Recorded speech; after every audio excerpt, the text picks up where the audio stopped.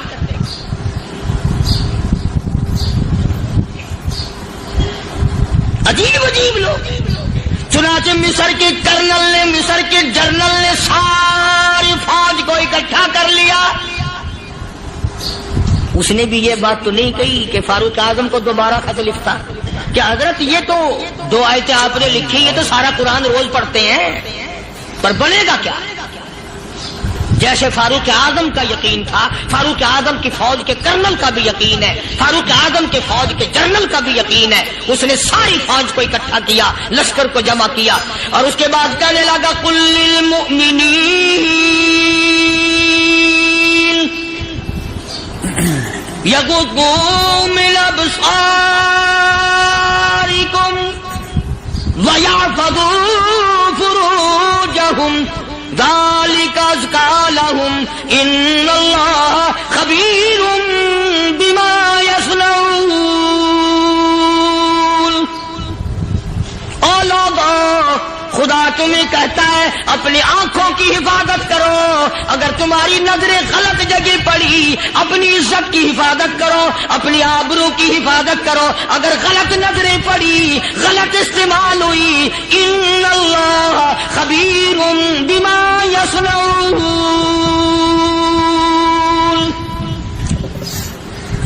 اللہ پاک تمہارے ساتھ ساتھ ہے، وہ ہر چیز کو دیکھتا جائے گا، وہ ہر چیز تمہاری دیکھے گا۔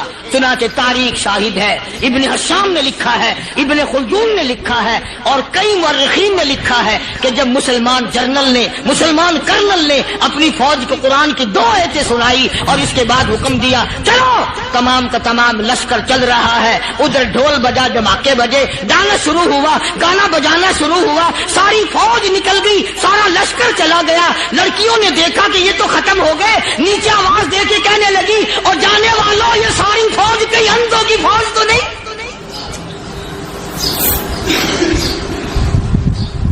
یہ حسن کا نظارہ اور یہ ڈانس اور یہ آواز، ہم ناچ ناچ کے تھک گئی، کوئی سر نہیں اٹھاتا۔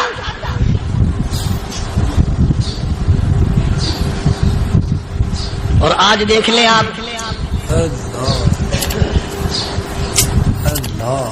ہر گھر کے اوپر وہ لگا ہوا ہے ایریل، لعنت کا ایریل لگا ہوا ہے، لعنت کا ایریل۔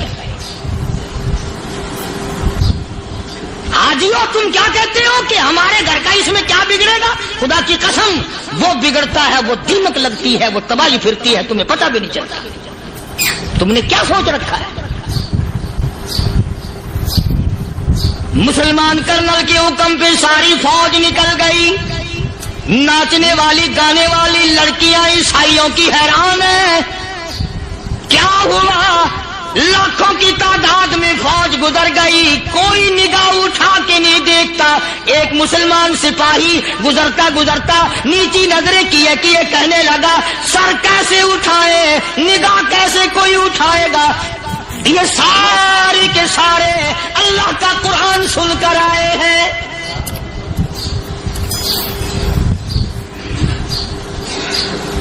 کیسے کوئی نگاہ اٹھائے گا؟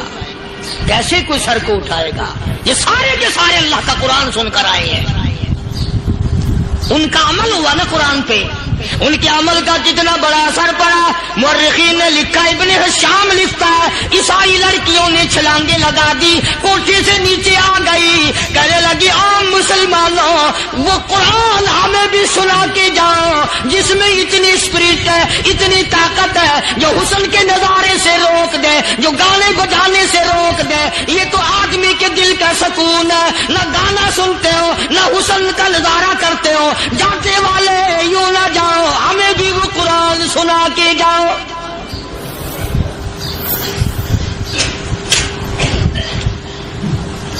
اس قرآن میں کتنی بڑی طاقت ہے، وہ کتنی عظمت ہوگی اس میں، اس کلام میں کتنی برکت ہوگی، جس کلام میں یہ تاثیر ہے کہ وہ ایسی ایسی چیزوں سے روک دیتا ہے۔ چنانچہ ایک مسلمان سپاہی چلتا بھی جاتا ہے اور کہنے لگا وَقُلْ لِلْمُؤْمِنِينَ،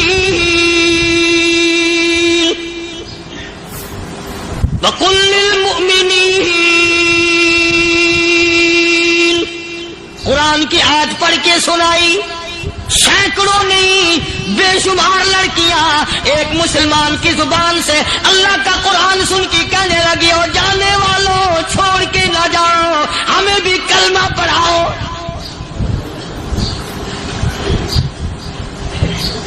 جتنی بھی وہ ناچنے گانے والی تھی تمام کی تمام کلمہ پڑھ کر مسلمان بن گئی، اور مورخین نے لکھا ہے آخری دم تک قرآن کی شیدائی اور دیوانی بن کے گزری ہے۔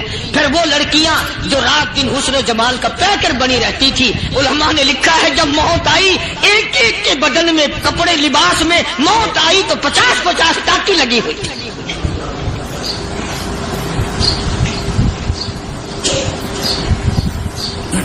بظاہر تو آج بھی بڑی جھاڑا پنجی ہے، بڑی صفائی ہے، بڑی دوڑ دھوپ ہے۔ اسی کو مجذوب الالان کہتا، بظاہر تو ہر شے میں بے حد صفائی، مگر دل میں ہے گندگی انتہائی، کبھی اس کے دھوکے میں آنا نہ بھائی، یہ سب ہے رعائی، یہ بس ہے رعائی، یہ تو چیز ہی کچھ نہیں۔ بڑے بڑے دھندے ہمیں پلٹتے دیکھے، بڑے بڑے نظام بگڑتے دیکھے۔ محمد عربی صلی اللہ تعالی علیہ وسلم کے دربار میں بڑے بڑے لوگ آتے تھے۔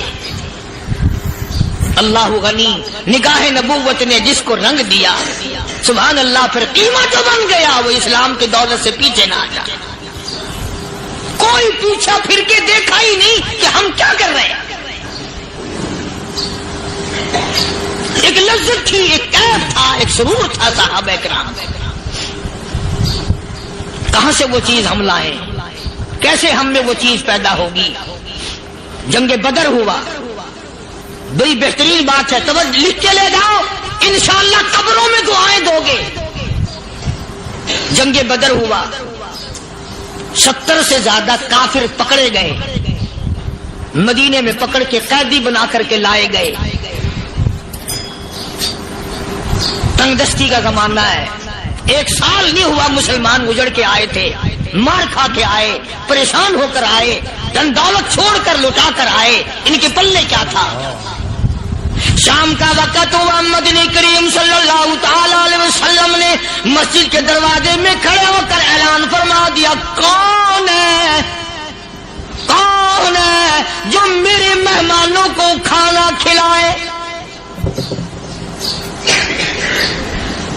اور وہ مہمان کوئی شہنشاہ تھے، ہیں بھی کافر، ہیں بھی اسلام کے دشمن، آئے بھی صحابہ کرام کو مارنے، میدان جنگ سے پکڑ کے لائے گئے، جنگی قیدی ہیں۔ اس نبی کی طرف کبھی منہ کیا کر جس نبی کا تو غلام ہے، امتی بڑا پھرتا ہے۔ فرمایا کون ہے جو میرے مہمانوں کو کھانا کھلائے؟ صحابہ کرام میں سے کسی نے 2 پکڑ لیے، کسی نے 1 کو ساتھ لے لیا۔ ایک بنادار سا غریب سا صحابی ہے، اس نے ساتھ لے لیا ایک مہمان اور گھر لے کے گیا۔ بیوی کو کہنے لگا کہ کھانا کتنا ہے کہ بس 1 آدمی جوگا ہے، 1 آدمی کی کافی ہوگا۔ کان میں کہنے لگا اپنی بیوی کے، دستور تھا عرب کا مہمان اور میزبان اکٹھے کھایا کرتے تھے. اپنی گھر والی کے کان میں کہنے لگا کہ اس کے آگے کھانا رکھ دیں گے مہمان کے, جب یہ کھانا شروع کر دے گا کسی بہانے سے دیوا بجھا دیو, میں یوں ہی منہ کو خالی ہلاتا رہوں گا, یہ کھانا کھا لے گا, پیٹ بھر جائے گا اس کا. چنانچہ کھانا آگے رکھ دیا, جو کچھ بھی تھا اس نے کھانا شروع کیا کہ جی آپ بھی کھائیں, کہ ہاں میں بھی کھا رہا ہوں. بس یوں ہی کھانے میں بھی ہاتھ لگائے, منہ کو بھی ہاتھ لگائے اور منہ کو چلائے بھی برابر. بیوی نے چراغ بجھا دیا. یہ عمل تو صحابی کر رہا اپنے گھر میں. ادھر قرآن کریم نازل ہو گیا محمد کریم صلی اللہ علیہ وسلم کی ذات پہ, فرمایا وَيُؤْثِرُونَ عَلَىٰ أَنفُسِهِمْ وَلَوْ كَانَ بِهِمْ خَصَاصَةٌ وَمَن يُوقَ شُحَّ نَفْسِهِ فَأُولَٰئِكَ هُمُ الْمُفْلِحُونَ. اور میرے محبوب مبارک کو تیری امت میں ایسے لوگ بھی ہیں جو اپنا منہ خالی ہلا رہا ہے, بیوی بھوکی بیٹھی ہے, چراغ بجھائے بیٹھی ہے اور اپنے ہاتھ کو خالی چلا رہا ہے, اور میرے بندے کا پیٹ بھر رہا ہے. اور میرے محبوب مجھے اپنی عظمت کی قسم, میں تیری ان دیوانوں پہ جنت واجب کر چکا.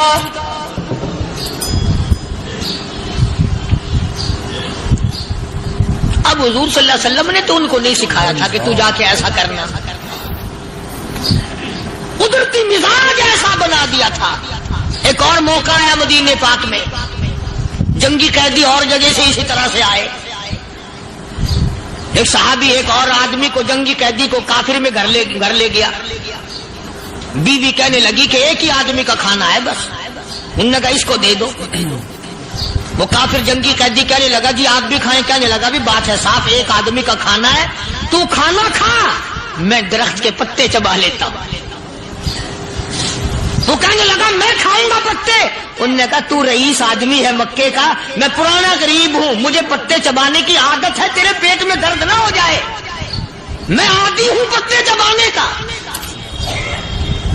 اس نے پتے چبا لیے. کافر مسافر اور مہمان جو تھا جنگی قیدی, اس کو کھانا کھلا دیا. دوسرے دن پھر ایسی نوبت آئی, اس نے کہا آپ بھی میرے ساتھ کھانا کھائیں گے؟ کہ نہیں بھائی تو کھا, میں بچے چبانے کا عادی ہوں. 2 دن تو اس کافر نے کھانا کھا لیا, اور جب تیسرے دن اس کے آگے کھانا آیا, انہوں نے کہا بھائی تو ہی کھا, بس اتنا ہی کھانا ہے, میں تو میاں بیوی ہم تو پتے چبا لیں گے. اور کہنے لگا مدینے والوں, تم خود پتے چباتے ہو, دشمنوں کو کھانا کھلاتے ہو, آج میری بھی ایک شرط ہے, پہلے کلمہ پڑھا پھر کھانا کھلا.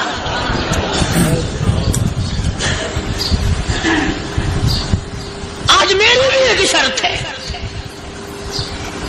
2 دن کے عمل نے کفر کو مٹا دیا, اسلام چمک گیا. 2 دن کے عمل نے, میرا تیرا 60 سال کا عمل ہے, کبھی کسی کافر کو مسلمان بنایا؟ الٹے ہی کام, ہر غلط, ہر معاملہ الٹا ہی ہے. ہر آدمی بیزار ہوتا ہے, یار دین تو کچھ نہیں, یار اسلام کچھ نہیں, یارو ایمان کچھ نہیں. اسی کو قرآن کریم نے للکار کے آواز دے کے فرما دیا, اولادوں ایسی گڑبڑ نہ کرو ورنہ میں وہ خدا ہوں. فَأَخَذَتْكُمُ الصَّاعِقَةُ وَأَنْتُمْ تَنظُرُونَ. جبریل امین نے ایک چیخ ماری, ساری قوم کے جگر پھٹ گئے. میں وہ خدا ہوں, لا تركضوا وارجعوا إلى ما أترفتم فيه ومساكنكم لعلكم تسألون. لوگ مکان چھوڑ کے بھاگتے ہیں, ماحول چھوڑ کر بھاگتے ہیں, معاشرہ چھوڑ کر کے بھاگتے ہیں. خدا کہتا آؤ, جن مکانوں پہ تمہیں ناز تھا وہ یہ کھڑے بھاگ کر رہے. اسی کو قرآن کریم کہتا ہے ان الذین قالوا ربنا اللہ ثم استقاموا. وہ آدمی جس نے لا الہ الا اللہ محمد الرسول رسول اللہ صلی اللہ علیہ وسلم پڑھا, اللہ کی توحید کا اقرار کر لیا. او میرے مالک, تیرے سوا میرا کوئی مشکل کشا نہیں, حاجت روا نہیں, میرے دل کے بھید کو جاننے والا نہیں, میری بگڑی بنانے والا کوئی نہیں, اجڑوں کو بسانے والا کوئی نہیں, کھیتی کو آباد کرنے والا کوئی نہیں, ایک دانے سے سینکڑوں دانے بنانے والا تیرے سوا کوئی نہیں.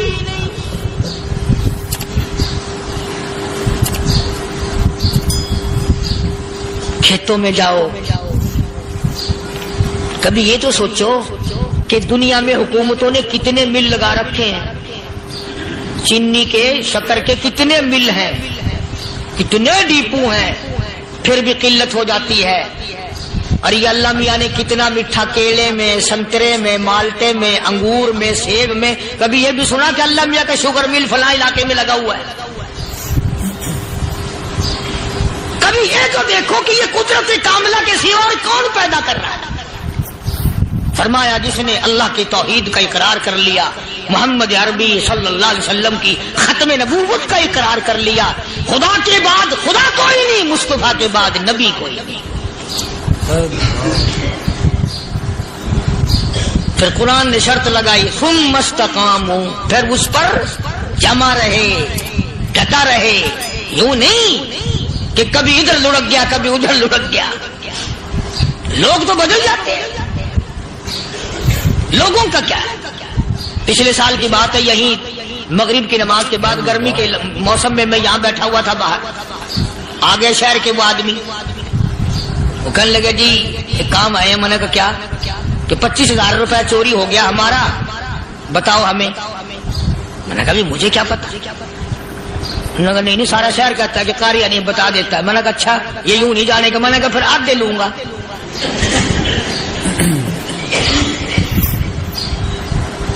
25,000 گم ہوئے ہیں نا, 12.5 میرے, 12.5 تمہارے. کہنے ہیں دیکھو نا جی بال بچے چھوٹے چھوٹے غریب بچے ہیں جن کے وہ پیسے ہیں. میں نے کہا اچھا میں بادشاہ لگا ہوا ہوں.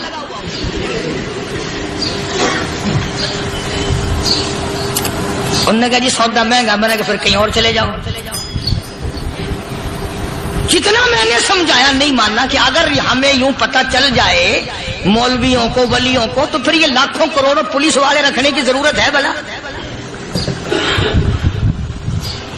اتنی بڑی فوج کا رکھ کر کیا کریں گے ہم؟ اربوں روپیہ فوج کا خرچہ ہے. 2 ولی, ایک ولی کو اس بارڈر پہ بٹھا دیں گے, ایک ولی کو اس بارڈر پہ بٹھا دیں گے.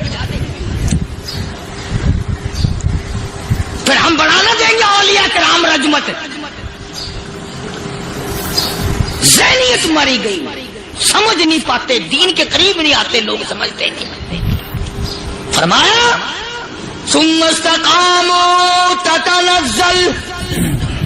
تتنزل علیہم الملائکۃ الا تخافوا ولا تحزنوا وابشروا بالجنہ التی کنتم توعدون.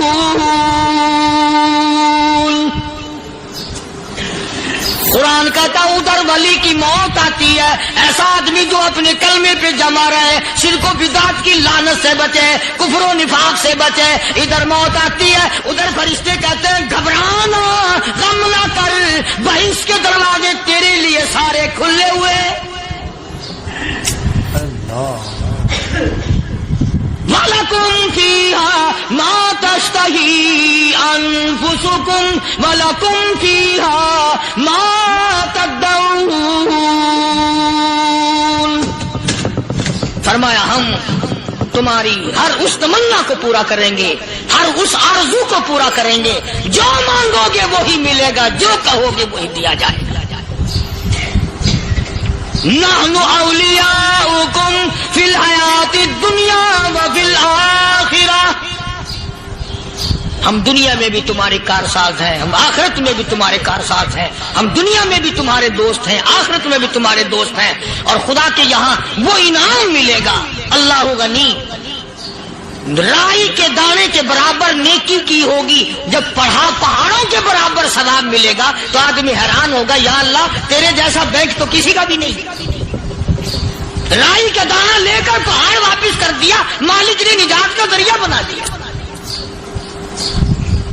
فرمایا نزلم من غفور رحیم، یہ مہمانی ہے پروردگار عالم کی طرف سے۔ قرآن اعلان کر کر کے کہتا وبالاسحار هم یستغفرون، اللہ پاک فرماتے ہیں میرے بندوں کی نشانی یہ ہے کہ وہ آخری رات میں بڑے ویلے سحری کے وقت اٹھ کر استغفار کرتے ہیں، اللہ کے حضور میں معافی مانگتے ہیں، روتے ہیں، عاجزی کرتے ہیں۔